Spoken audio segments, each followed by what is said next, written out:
Hi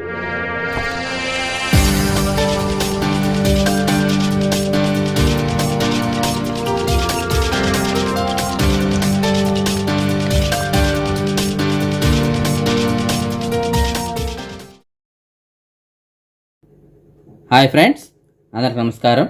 నేను మీ శ్రీనాథరెడ్డి మెట్టిపల్లి. ఇవాళ తారీఖు వచ్చి మార్చి 30, 2021 సంవత్సరం. ఇవాళ ముఖ్యాంశాలకు వచ్చినట్టయితే కువైట్కి సంబంధించినటువంటి క్యాబినెట్ కువైట్లో పనిచేసే ఫ్రంట్ లైన్ వారియర్స్ ఎవరైతే ఉంటారో వారి యొక్క బోనస్ల కోసం అని చెప్పేసి ఒక 600 మిలియన్ల దినార్లు అయితే కనుక మంజూరు చేయడం జరిగింది. అంటే ఈ ఫ్రంట్ లైన్ వారియర్స్ అంటే మీకు తెలుసు కదా, పోలీసు వాళ్ళు కానీ అలాగే హాస్పిటల్లో పనిచేసినటువంటి సిబ్బంది, డాక్టర్లు కానీ సిస్టర్లు కానీ ఇలాంటి వాళ్ళు ఎవరైతే ఉంటారో వీరందరి కోసం అని చెప్పేసి ప్రస్తుతానికి కరోనా కష్టకాలంలో వాళ్ళు చేస్తున్నటువంటి సేవలను గుర్తించి కువైట్ గవర్నమెంట్ వీళ్ళకి బోనస్ల కింద ఇవ్వడం కోసం అని చెప్పేసి ఈ 600 మిలియన్ల దినార్లు అయితే కనుక మంజూరు చేయడం జరిగింది. అతి త్వరలోనే అందరికీ ఇవి అందజేస్తామని చెప్పేసి వాళ్ళు చెప్పడం జరిగింది. కువైట్కి సంబంధించినటువంటి MOE అంటే మినిస్ట్రీ ఆఫ్ ఎడ్యుకేషన్ వాళ్ళు ఈ మధ్య కాలంలో పేపర్ బేస్డ్ ఎగ్జామ్స్ రాసుకోవడానికి, అంటే మామూలు పేపర్ పైన ఎగ్జామ్స్ రాయడానికి అయితే కనుక అనుమతి ఇచ్చింది. ఆ విషయం మనం వీడియోలో కూడా చెప్పుకున్నాం కదా. అయితే రీసెంట్గా మళ్ళీ ఒక 2 రోజుల క్రితం అయితే కనుక MOE వెబ్సైట్ నుంచి పేపర్ బేస్డ్ ఎగ్జామ్స్ లేదు, క్యాన్సిల్ చేస్తున్నామని చెప్పేసి ఇంకొక పోస్ట్ రావడం జరిగింది. అయితే MOE వాళ్ళు అయితే కనుక దీన్ని కొట్టివేయడం జరిగింది. దీనికి గల కారణం ఏంటంటే ఎవరో తెలియని వ్యక్తులు దీని వెబ్సైట్ని హ్యాక్ చేసి ఆ పోస్ట్ని పోస్ట్ చేసినట్టు వాళ్ళు చెప్పడం జరిగింది. అతను ఎవరనేది గుర్తించి అతని పైన చర్యలు కూడా తీసుకుంటామని చెప్తున్నారు. కానీ ఆ పోస్ట్ అయితే కనుక అబద్ధం. ఒరిజినల్ పోస్ట్ అయితే ఇంతకుముందు ఏదైతే చెప్పారో వీళ్ళు ఈ పేపర్ బేస్డ్ ఎగ్జామ్స్కి అయితే కనుక వీళ్ళు అనుమతి ఇస్తున్నట్టు చెప్పడం జరిగింది. అది మాత్రమే కరెక్టు. ఎగ్జామ్స్ లేవు అనేటువంటిది మాత్రం అబద్ధం. కువైట్కి సంబంధించినటువంటి నటీమైనటువంటి అబీర్ ఆల్ ఖదీర్ గారు కరోనా వ్యాధికి ట్రీట్మెంట్ తీసుకుంటూ మరణించడం జరిగింది. ఈవిడ 2006లో ఈ నటనా రంగంలోకి అయితే కనుక ప్రవేశించడం జరిగింది. దాని తర్వాత ఆవిడ యాక్టర్స్ గాను అలాగే రైటర్ గాను డైరెక్టర్ గాను పనిచేశారు. చాలా వీడియోలు అయితే ఈవిడ చిత్రీకరించడం జరిగింది. సినిమాలు కానీ సీరియల్స్ కానీ ఇలాంటివి చాలా చిత్రీకరించారు. ఆ తర్వాత ఈవిడ క్యాన్సర్ కూడా గురి కావడం జరిగింది. క్యాన్సర్ ట్రీట్మెంట్ తీసుకుంటున్నారు. ఈ మధ్య కాలంలో ఈ కరోనా రావడంతో ఈవిడ్ని హాస్పిటల్ ఐసీయూలో ఉంచడం జరిగింది. గత కొంతకాలంగా ట్రీట్మెంట్ కూడా అందిస్తున్నారు. అయితే ఈవిడ పరిస్థితి ఒక్కసారిగా విషమించడంతో ఈవిడ చనిపోవడం జరిగింది. అల్ ఏమాన్ ఏరియాలో ఒక మసీదులో మతిస్థిమితం లేనటువంటి ఒక కువైటీ అతను తన సోదరుడిని కత్తితో పొడిచి చంపడానికి అయితే ప్రయత్నించడం జరిగింది. మసీదులో ప్రార్థన చేస్తున్నటువంటి తన సోదరుని ఇతను కత్తి తీసుకెళ్లి పొడవడం జరిగింది. అయితే చుట్టుపక్కల ఉన్నటువంటి మిగతా ప్రార్థన చేసినటువంటి వాళ్ళు ఇతను అదుపులో తీసుకుని పోలీసు వాళ్ళకి అప్పచెప్పారు. పోలీసు వాళ్ళు ఇతనికి ప్రస్తుతానికి కేసు నమోదు చేసుకుని ఇతని పైన హత్యాయత్నం కింద కేసు అయితే నమోదు చేయడం జరిగింది. అయితే దీనికి సంబంధించిన పూర్తి వివరాలు అయితే ఇంకా అందాల్సి ఉంది. కువైట్కి సంబంధించినటువంటి ట్రాఫిక్ డిపార్ట్మెంట్ వాళ్ళు ఎవరైనా సరే ట్రాఫిక్ నిబంధనలు కానీ ఉల్లంఘించినట్టయితే వారిపైన కఠినమైనటువంటి చర్యలు కూడా తీసుకోవడం జరుగుతోంది. అయితే కొంతమంది మాత్రం ఇప్పటికి కూడా వీటిని ఉల్లంఘిస్తూనే ఉన్నారు. ఒక వ్యక్తి అయితే కనుక రోడ్డు అడ్డంగా క్రాస్ చేయడమే కాకుండా యూటర్న్ కూడా రాంగ్ రూట్లో యూటర్న్ చేసి వేరే వాళ్ళ ప్రాణాలు కూడా హాని కలిగించేలాగా యూటర్న్ చేసుకోవడం జరిగింది. ఇదంతా ఒక వీడియో సీసీ కెమెరాలో రికార్డ్ అయింది. దీన్ని ఆధారంగా చేసుకుని ట్రాఫిక్ డిపార్ట్మెంట్ వాళ్ళు అయితే అతను అదుపులో తీసుకోవడం జరిగింది. అతనికి సంబంధించిన లైసెన్స్ క్యాన్సిల్ చేసి అలాగే ఇతనికి భారీ జరిమానా కూడా విధిస్తామని చెప్పేసి వాళ్ళు చెప్పడం జరిగింది.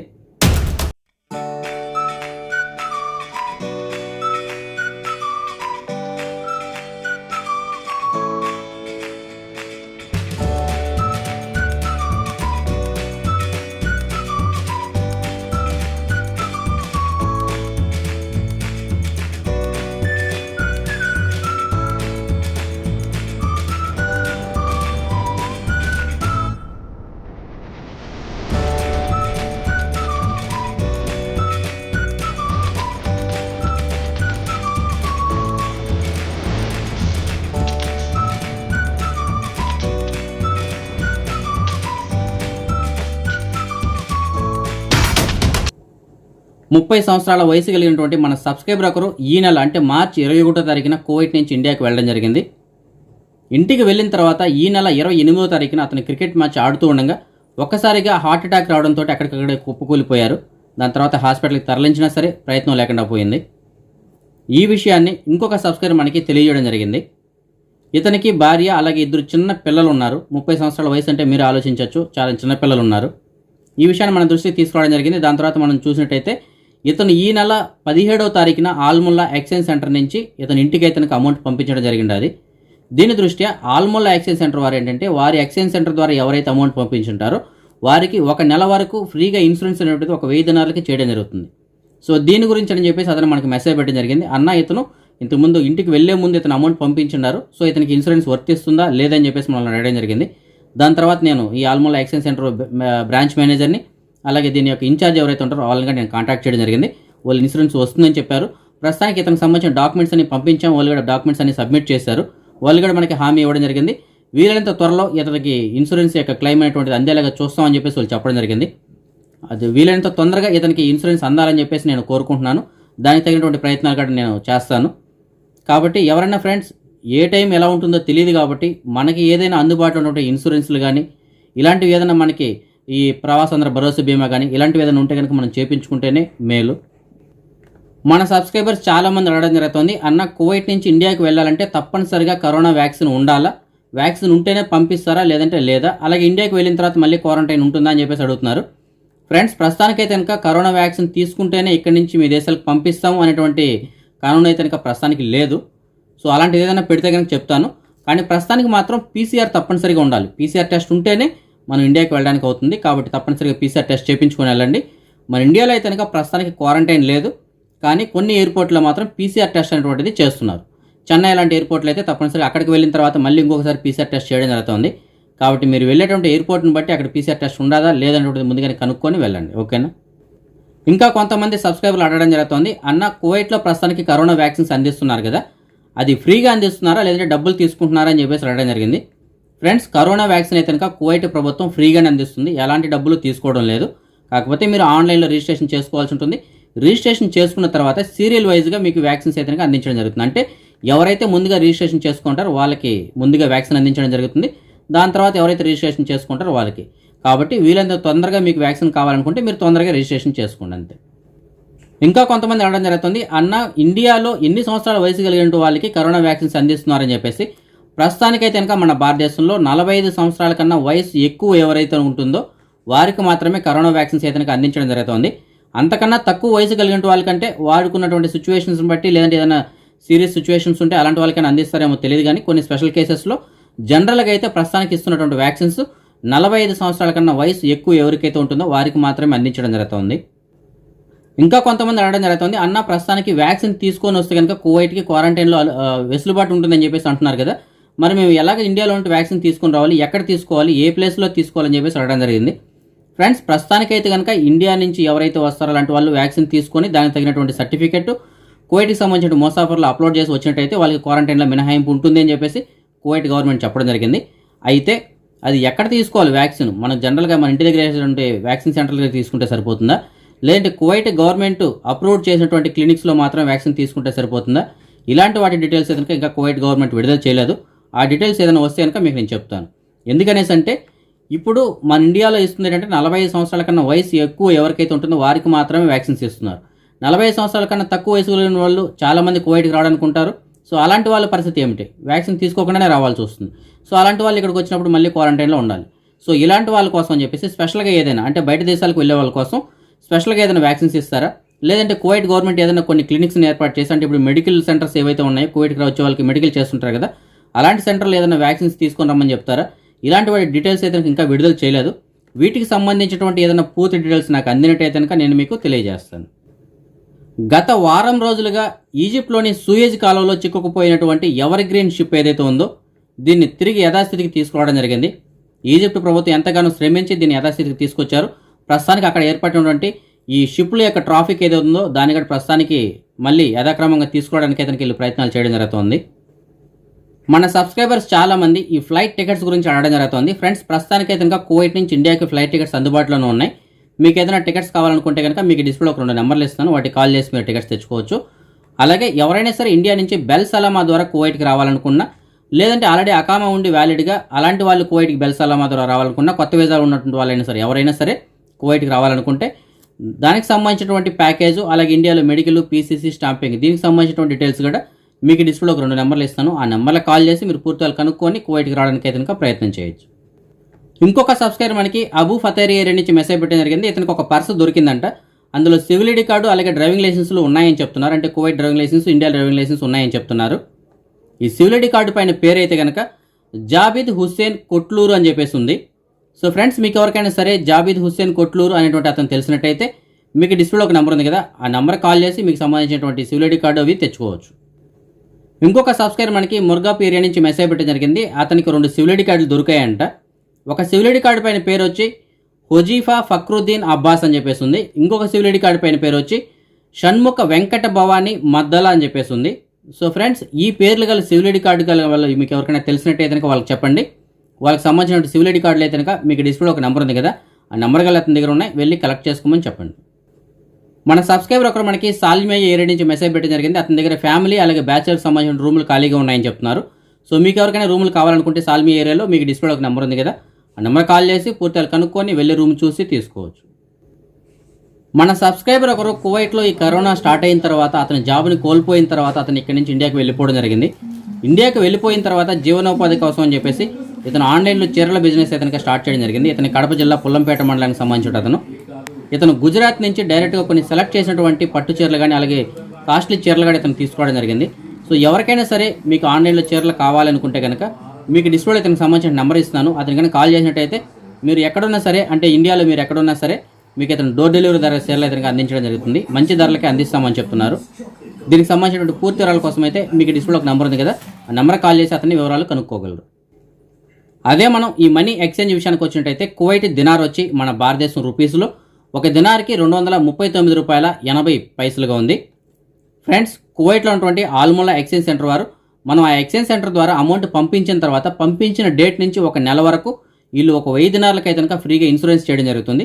అంటే ఆ నెల రోజుల లోపు మనకి ఏదైనా జరిగితే కనుక మన కుటుంబానికి వీళ్ళు ఒక 1000 దినార్లు అయితే కనుక అందించడం జరుగుతుంది. అదే మనం ఈ బంగారం విషయానికి వచ్చినట్టయితే కువైట్లో ఉన్న మాలియాలో ఉన్నటువంటి సూకల్వతియాలో ఉన్న ఎఫ్కే జ్యువెలర్స్ వాళ్ళు అందించినటువంటి సమాచారం మేరకు 1 గ్రాము బంగారం వచ్చి 22 క్యారెట్ల బంగారం అయితే 16 దినార్ల 200 పిల్స్గా ఉంది. అదే 24 క్యారెట్ల బంగారం అయితే 16 దినార్ల 517 పిల్స్గా ఉంది. బంగారం రేటు నిన్న ఇవాళకైతే కనుక ఒక 200 పిల్స్ తగ్గడం జరిగింది. ఇప్పుడు మనం ఈ కరోనా వ్యాధికి సంబంధించినటువంటి అప్డేట్స్ చూద్దాం. ముందుగా కువైట్ విషయానికి వచ్చినట్టయితే కువైట్లో గడిచిన 24 గంటల్లో ఒక 9494 మందికి కరోనా టెస్టులు చేయంగా అందులో ఒక 1271 మందికి అయితే కనుక ఈ కరోనా పాజిటివ్ రావడం జరిగింది. దీంతో కలిపి ఇప్పటివరకు కువైట్లో నమోదైనటువంటి మొత్తం కేసుల సంఖ్య 2,30,821 చేరుకుంది. ఇందులో ఒక 14,263 మంది వ్యాధికి ఇంకా ట్రీట్మెంట్ తీసుకుంటూ ఉండగా ఇవాళ సుమారుగా 1,308 మంది వ్యాధి నుంచి కోలుకోవడంతో మొత్తం కోలుకున్న వారి సంఖ్య 2,15,250 చేరుకుంది. అలాగే దేశవ్యాప్తంగా గడిచిన 24 గంటల్లో ఈ కరోనా కారణంగా ఒక 10 మంది చనిపోవడంతో మొత్తం చనిపోయిన వారి సంఖ్య 1,308కి చేరుకుంది. అదే మన భారతదేశం విషయానికి వచ్చినట్టయితే మన భారతదేశంలో ఇప్పటి వరకు సుమారుగా 6,11,13,354 మందికి కరోనా టీకాలు అయితే అందించడం జరిగింది. అలాగే దేశవ్యాప్తంగా గడిచిన 24 గంటల్లో 52,619 కొత్త కరోనా కేసులు రావడంతో మొత్తం కేసుల సంఖ్య 1,21,47,981 చేరుకుంది. ఇందులో 5,48,736 మంది వ్యాధికి ఇంకా ట్రీట్మెంట్ తీసుకుంటుండగా ఇవాళ సుమారుగా 41,063 మంది వ్యాధి నుంచి కోలుకోవడంతో మొత్తం కోలుకున్న వారి సంఖ్య 1,14,31,898 చేరుకుంది. అలాగే దేశవ్యాప్తంగా గడిచిన 24 గంటల్లో ఒక 352 మంది వ్యాధి కారణంగా చనిపోవడంతో మొత్తం చనిపోయిన వారి సంఖ్య 1,62,499 చేరుకుంది. మహారాష్ట్రలో గడిచిన 24 గంటల్లో 27,918 కొత్త కేసులు నమోదై. అలాగే కేరళలో 2,389, కర్ణాటకలో 2,975, తమిళనాడులో 2,342 కేసుల చొప్పున నమోదు జరిగింది. అదే మన తెలుగు రాష్ట్రాల విషయానికి వచ్చినట్టయితే ఆంధ్రప్రదేశ్లో గడిచిన 24 గంటల్లో 993 కొత్త కేసులు రావడంతో మొత్తం కేసుల సంఖ్య 9 లక్షలు దాటింది. 9,08,805కి చేరుకుంది. ఇందులో ఒక 6,614 మంది వ్యాధికి ఇంకా ట్రీట్మెంట్ తీసుకుంటుండగా ఇవాళ సుమారుగా 480 మంది వ్యాధి నుంచి కోలుకోవడంతో మొత్తం కోలుకున్న వారి సంఖ్య 8,86,978 చేరుకుంది. అలాగే రాష్ట్ర వ్యాప్తంగా గడిచిన 24 గంటలు ఒక ముగ్గురు ఈ వ్యాధి కారణంగా చనిపోవడంతో మొత్తం చనిపోయిన వారి సంఖ్య 7,213 చేరుకుంది. అదే మనం ఆంధ్రప్రదేశ్లో జిల్లాల వారీగా ఇవాళ నమోదైనటువంటి కేసులు మనం చూసుకున్నట్టయితే తూర్పుగోదావరిలో ఒక 29 కేసులు నమోదే. అలాగే పశ్చిమ గోదావరిలో 12, చిత్తూరు జిల్లాలో 179, గుంటూరులో 198, అనంతపురంలో 49, నెల్లూరు జిల్లాలో 35, ప్రకాశంలో 30, కర్నూలులో 37, విశాఖపట్నంలో 169, కడపలో 18, కృష్ణాలో 176, శ్రీకాకుళంలో 45, అలాగే విజయనగరంలో 16 కేసుల చొప్పున నమోదు జరిగింది. అదే మనం తెలంగాణ విషయానికి వచ్చినట్టయితే తెలంగాణలో గడిచిన 24 గంటల్లో 463 కొత్త కేసులు రావడంతో మొత్తం కేసుల సంఖ్య 3,07,205కి చేరుకుంది. ఇందులో 4,678 మంది వ్యాధికి ఇంకా ట్రీట్మెంట్ తీసుకుంటుండగా ఇవాళ సుమారుగా 364 మంది వ్యాధి నుంచి కోలుకోవడంతో మొత్తం కోలుకున్న వారి సంఖ్య 3,08,833కి చేరుకుంది. అలాగే రాష్ట్ర వ్యాప్తంగా గడిచిన 24 గంటల్లో ఒక నలుగురు వ్యాధి కారణంగా చనిపోవడంతో మొత్తం చనిపోయిన వారి సంఖ్య 1694 చేరుకుంది తెలంగాణలో. ఈ రిపోర్ట్స్ మళ్ళీ ఇప్పుడు కొత్తగా అప్డేట్ అయ్యి ఫ్రెండ్స్, మళ్ళీ కొత్త కేసులు టోటల్ కేసులు అయితే కనుక పెరిగినట్టున్నాయి. ఒకసారి టోటల్ కేసులు చూద్దాం. టోటల్ కేసులు మళ్ళీ కొద్దిగా పెరిగాయి అనమాట. సో ఇవాళ నమోదైనటువంటి కొత్త కేసులు అయితే కనుక 53,043గా ఉంది. సో దీంతో మొత్తం కేసుల సంఖ్య 1,21,48,405కి చేరుకుంది. అదే మనం ప్రపంచవ్యాప్తంగా చూసుకున్నట్టయితే ప్రపంచవ్యాప్తంగా ఇప్పటి వరకు సుమారుగా 12,85,00,000 కేసులు నమోదు కాగా అందులో 10,36,00,000 మంది అయితే ఈ వ్యాధి నుంచి ఇప్పటివరకు కోలుకోవడం జరిగింది. అలాగే సుమారుగా ఒక 28,00,000 మంది అయితే ఈ వ్యాధి కారణంగా ఇప్పటివరకు చనిపోవడం జరిగింది. అదే మనం నిన్నటి విషయానికి వచ్చినట్టయితే ప్రపంచం మొత్తం మీద సుమారుగా 4,44,000 కేసులు నమోదు కాగా అందులో అమెరికాలో 59,700 కేసులు, బ్రెజిల్లో 42,000 కేసులు, మన భారతదేశంలో 56,000 కేసులు, ఫ్రాన్స్లో 9,000, ఇటలీలో 12,000, అలాగే టర్కీలో 32,000, జర్మనీలో 10,000 కేసులు చొప్పున నమోదు జరిగింది. మన సబ్స్క్రైబర్స్ చాలామంది ఈ జాబ్ వేకెన్సీస్ గురించి వెయిట్ చేస్తుంటారు. కాబట్టి మీకు తెలిసిన చోట ఎక్కడైనా సరే పార్ట్ టైం కానీ ఫుల్ టైం కానీ ఏదైనా వేకెన్సీలు ఉంటే కనుక వీడియో కింద డిస్క్రిప్షన్లో నా వాట్సాప్ నెంబర్ ఉంటుంది. ఆ నెంబర్కి మీరు మెసేజ్ ద్వారా తెలియజేయగలరు. ఇవాళ కూడా మనకి కొంతమంది సబ్స్క్రైబర్లు మెసేజ్ పెట్టడం జరిగింది. అందులో ఒక సబ్స్క్రైబర్ మనకి మెసేజ్ పెట్టారు, ఒక కోయిట్ వాళ్ళతో పనిచేయడానికి ఒక అద్దమా కావాలని చెప్తున్నారు. మంచి ఇల్లు అలాగే మంచి జీతం ఇస్తారంట. దీనికి సంబంధించినటువంటి పూర్తిల కోసం అయితే మీకు డిస్ప్లేలో ఒక నెంబర్ ఉంది కదా, ఆ నెంబర్ కాల్ చేసి పూర్తిగా కనుక్కొని వెళ్ళగలరు. ఇంకొక సబ్స్క్రైబర్ మనకి మెసేజ్ పెట్టడం జరిగింది, ఒక కోయిట్ వాళ్ళ ఇంట్లో దివాణీలో పనిచేయడానికి ఒక మనిషి కావాలని చెప్తున్నారు, మంచి జీతం ఇస్తారంట. దీనికి సంబంధించినటువంటి పూర్తిల కోసం అయితే మీకు డిస్ప్లేలో ఒక నెంబర్ ఉంది కదా, ఆ నెంబర్ కాల్ చేసి పూర్తిగా కనుక్కొని వెళ్ళగలరు. ఇంకొక సబ్స్క్రైబర్ మనకి జహరాలోని వాహా ఏరియా నుంచి మెసేజ్ పెట్టడం జరిగింది, ఒక కోయిట్ వాళ్ళ ఇంట్లో పనిచేయడానికి క్లీనింగ్ కోసం అని చెప్పేసి ఒక అద్దమా కావాలని చెప్తున్నారు. జీతం కూడా ఒక 200 దినాలుగా ఉంటుందని చెప్తున్నారు. మంచి ఇల్లు అంట. దీనికి సంబంధించినటువంటి పూర్తిల కోసం అయితే మీకు డిస్ప్లేలో ఒక నెంబర్ ఉంది కదా, ఆ నెంబర్ కాల్ చేసి పూర్తిగా కనుక్కొని వెళ్ళగలరు. ఇంకొక సబ్స్క్రైబర్ మనకి జహరాలోని నసీం ఏరియా నుంచి మెసేజ్ పెట్టడం జరిగింది, ఒక కువైట్ వాళ్ళ ఇంట్లో పనిచేయడానికి ఒక మగ వంట మనిషి కావాలని చెప్తున్నారు. జీతం కూడా ఒక 220 దినాలుగా ఉంటుందని చెప్తున్నారు. దీనికి సంబంధించినటువంటి పూర్తిల కోసం అయితే మీకు డిస్ప్లేలో ఒక నెంబర్ ఉంది కదా, ఆ నెంబర్ కాల్ చేసి పూర్తిగా కనుక్కొని వెళ్ళగలరు. ఇంకొక సబ్స్క్రైబర్ మనకి ఫిర్దోస్ ఏరియా నుంచి మెసేజ్ పెట్టడం జరిగింది, ఒక కువైట్ వాళ్ళ ఇంట్లో పనిచేయడానికి ఒక డ్రైవర్ కావాలని చెప్తున్నారు.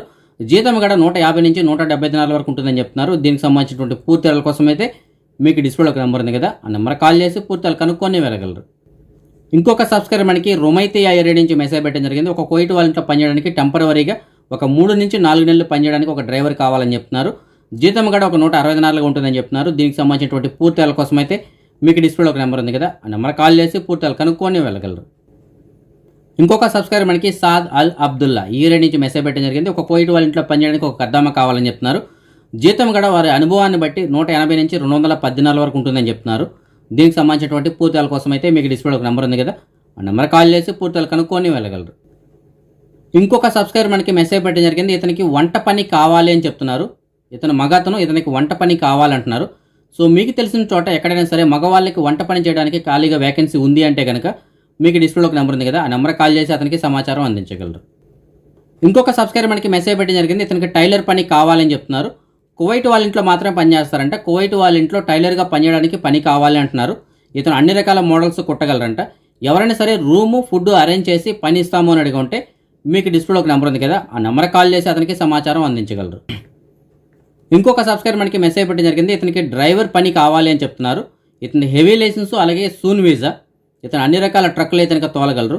సో మీకు తెలిసిన చోట ఎక్కడైనా సరే కంపెనీల్లో కనుక హెవీ లైసెన్స్ కలిగినట్టు వాళ్ళకి సూన్ వీసా వాళ్ళకి పని ఉంది అని అంటే కనుక మీకు డిస్ప్లేలో ఒక నెంబర్ ఉంది కదా, ఆ నెంబర్ కాల్ చేసి అతనికి సమాచారం అందించగలరు. ఇంకొక సబ్స్క్రైబర్ మనకి మెసేజ్ పెట్టడం జరిగింది, ఇతనికి డ్రైవర్ పని కావాలని చెప్తున్నారు. 200 దినాల పైన ఎవరైనా ఇస్తాము అని అడిగి ఉంటే మీకు డిస్ప్లేలో ఒక నెంబర్ ఉంది కదా, ఆ నెంబర్ కాల్ చేసి అతనికి సమాచారం అందించగలరు. ఇంకొక సబ్స్క్రైబర్ మనకి ఇండియా నుంచి మెసేజ్ పెట్టడం జరిగింది, ఇతనికి ఒక కొత్త వీసా కావాలని చెప్తున్నారు. హౌస్ బాయ్ కానీ లేదంటే దివాణీలో పనిచేయడానికి కానీ ఇతనికి ఒక వీసా కావాలని చెప్తున్నారు. సో మీకు తెలిసినట్టు వాళ్ళు ఎవరైనా సరే కొత్త వీసా ఇస్తాము అని అడిగి ఉంటే హౌస్ బాయ్ కానీ దివాణీ కానీ మీకు డిస్ప్లేలో ఒక నెంబర్ ఉంది కదా, ఆ నెంబర్ కాల్ చేసి అతనికి సమాచారం అందించగలరు. ఇవాళ మన సబ్స్క్రైబర్స్ యొక్క కొంతమంది పిల్లలు పుట్టినరోజు జరుపుకోవడం జరుగుతోంది. అందులో పవన్ కుమార్ ఇవాళ పుట్టినరోజు జరుపుకోవడం జరుగుతోంది. మెయిన్ జోసఫ్ ఇవాళ 8వ సంవత్సరం పుట్టినరోజు జరుపుకోవడం జరుగుతోంది. డి హేమలత ఇవాళ పుట్టినరోజు జరుపుకోవడం జరుగుతోంది. క్రిష్ ఇవాళ పుట్టినరోజు జరుపుకోవడం జరుగుతోంది. వీరితో పాటుగా జానుశ్రీ ఇవాళ 2వ సంవత్సరం పుట్టినరోజు జరుపుకోవడం జరుగుతోంది. వీరందరికీ నా తరపున అలాగే మన ఛానల్ సబ్స్క్రైబర్స్ అందరి తరపున పుట్టినరోజు శుభాకాంక్షలు. ఇంకా ఎవరైనా మన సబ్స్క్రైబర్స్ యొక్క పిల్లలు ఇవాళ పుట్టినరోజు జరుపుకుంటా అంటే వారందరికీ కూడా నా తరపున పుట్టినరోజు శుభాకాంక్షలు. ఓకే ఫ్రెండ్స్, ఇవి ఇప్పటి వరకు ఉన్నటువంటి అప్డేట్స్ అయితే కనుక రేపు రాత్రి 9 గంటలకు వచ్చే వీడియోలో మరిన్ని అప్డేట్స్తో కలుసుకుందాం. అంతవరకు సెలవు. జై హింద్.